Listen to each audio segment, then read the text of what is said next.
Ya, warga China ramai-ramai angkat tangan jelang hadapi timnas Indonesia. Sebut Piala Dunia tak lagi masuk akal karena ini.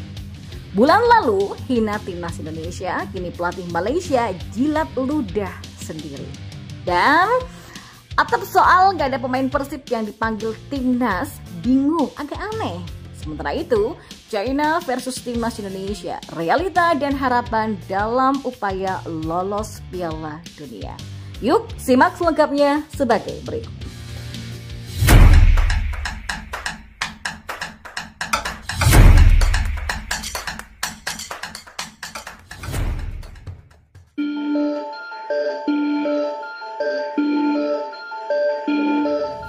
Ya, ramai-ramai warga China isyaratkan menyerah menjelang melawat ke markas timnas Indonesia dalam lanjutan kualifikasi Piala Dunia 2026. Sebagian dari mereka menyebut bahwa lolos ke Piala Dunia bukanlah hal yang masuk akal bagi China apabila berkaca dari kondisi seperti sekarang ini. Untuk sementara itu, Arab Saudi dan timnas Indonesia masih unggul dalam perolehan poin ketimbang dua negara terbawah yaitu China dan Bahrain. Akan tetapi, jika timnas Indonesia maupun Arab Saudi lengah, maka bisa saja Bahrain dan China yang pada akhirnya mengkudeta zona aman di grup tersebut. Oleh karenanya, pelatih Patrick Kluivert mulai bergerak cepat. Total ada 32 pemain, baik abroad ataupun Liga 1 yang dipilih untuk mengisi skuad timnas Indonesia. China dan Jepang menjadi rintangan selanjutnya. Nama pertama akan menjadi lawan yang mungkin harus dihadapi dengan ekstra karena misi kebangkitan yang mereka usung. Ya, setidaknya kemenangan atas timnas Indonesia dibutuhkan oleh China demi menjaga asa untuk lolos, dan setelah itu imbang dengan Bahrain saja sudah cukup. Kendati demikian, keinginan China tersebut tak semudah membalikan telapak tangan. Timnas Indonesia juga punya ambisi yang sama dengan Tiongkok. Apalagi di pertemuan pertama lalu, timnas Indonesia kalah secara mengejutkan dari China sehingga misi balas dendam jelas-jelas dinomorsatukan. Maka dari itulah, Patrick Kluivert langsung mempersiapkan skuadnya lebih awal. Ia bahkan lebih Ia bahkan sedang gencar-gencarnya bergerilya memantau para pemain timnas Indonesia. Situasi ini kemudian disadari betul oleh supporter China. Mereka kemudian memberikan komentar bernada pesimis bagi negaranya. Tidak tanggung-tanggung, sebagian supporter China mengatakan kalau sudah tidak ada harapan lagi bagi negaranya untuk lolos setidaknya ke babak keempat. Bahkan ada sebagian supporter lainnya yang memprediksi kalau pasukan Branko Ivankovic ini bakalan dilumat habis di markas timnas Indonesia. Tidak ada harapan bagi tim China menang lawan timnas Indonesia dan ya masih belum ada yang pasti. Tulis salah satu netizen yang bernama Hu Wangyu. Oh, Indonesia kalahkan China mungkin dengan skor 5-1. Harap netizen dengan akun lainnya. Faktanya sih timnas China bermain sangat buruk ya. Jadi apakah menurut Anda mereka dapat lolos bahkan kalau mereka mengalahkan Indonesia dan Bahrain? Teruslah bermimpi, ucap netizen lain. Sementara itu, supporter lainnya memberikan komentar dari sisi teknis. Mereka mengkritisi pilihan skuad dari pelatih Branko Ivankovic yang tidak terlalu baik. China memiliki banyak sekali pemain naturalisasi, tapi kenapa tidak dimanfaatkan? Kalau begitu ya tunggu saja kekalahan. Wah, para pemain China terlalu mudah membuat kesalahan karena kualitas mental mereka terlalu buruk.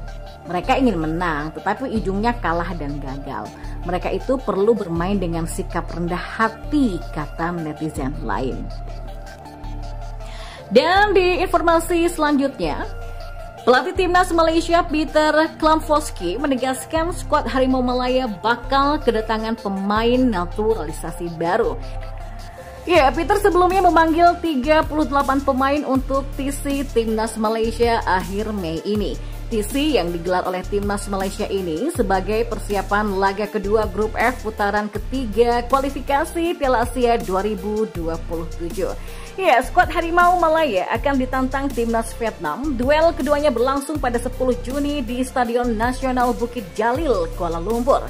baik Malaysia ataupun Vietnam dituntut untuk meraih kemenangan mutlak dalam pertandingan ini karena sangat krusial. Khususnya terhadap nasib keduanya dalam perebutan satu tiket ke putaran final Piala Asia 2027 di Arab Saudi nanti. Hanya ada satu tiket yang tersedia dan akan diberikan kepada juara grup di putaran ketiga kualifikasi. Ya, skuad terbaik pun dipersiapkan, khususnya Malaysia meski sudah memanggil 38 pemain, masih akan ada lagi yang bergabung. Dan menariknya, pemain yang bergabung diindikasikan berstatus naturalisasi dan tidak hanya satu, tapi beberapa. Hal itu dikatakan langsung oleh Pieter Klamfosky selaku pelatih timnas Malaysia saat ini. Ya, kemungkinan besar akan ada pemain naturalisasi yang bergabung di TC timnas Malaysia jelang laga melawan Vietnam. Proses naturalisasi sedang berlangsung dan beberapa pemain akan bergabung ke dalam skuad. Kami masih belum siap merilis informasi itu sekarang. Ya, saya bisa menjamin pemain sudah memiliki dokumen yang sah dan akan masuk ke dalam tim. Masalahnya adalah waktu. Saya berharap dapat mengumumkan kabar baik ini bagi para penggemar pada awal Juni nanti. Ya, Pieter juga mengaku tidak mempermasalahkan pemain Malaysia yang dinaturalisasi berstatus keturunan atau asing. Ia akan menganggap semua pemain tersebut adalah orang Malaysia dan mau berjuang untuk tim nasional. Ya, yang penting mereka adalah orang Malaysia. Mereka haus akan perjuangan dan bersedia berkorban demi negara ini. Mereka kan tidak hanya menumpahkan keringat ya, tapi juga darah dan air mata demi bendera Malaysia, kata Pieter. Ya, sikap Pieter Klamfosky ini sepertinya menjilat ludahnya sendiri ketika beberapa waktu yang lalu mengejek program naturalisasi timnas Indonesia. Menurutnya program naturalisasi tidak relevan bagi dia sebagai seorang pelatih profesional.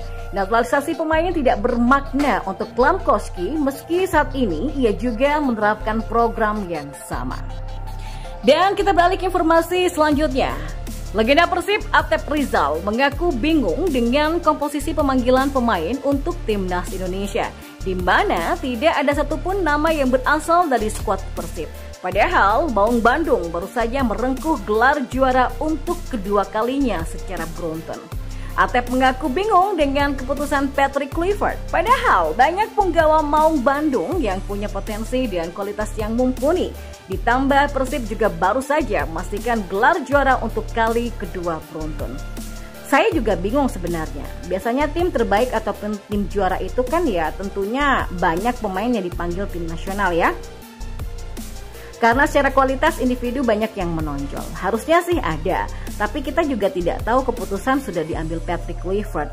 Ya mungkin gaya permainan tidak sesuai dengan permainan yang ada di Persib Bandung. Tapi ya tentu ini sangat disayangkan ketika tim juara, timnya bagus, pemainnya bagus, tapi nggak ada yang dipanggil pemainnya. Ya agak aneh juga, ujarnya.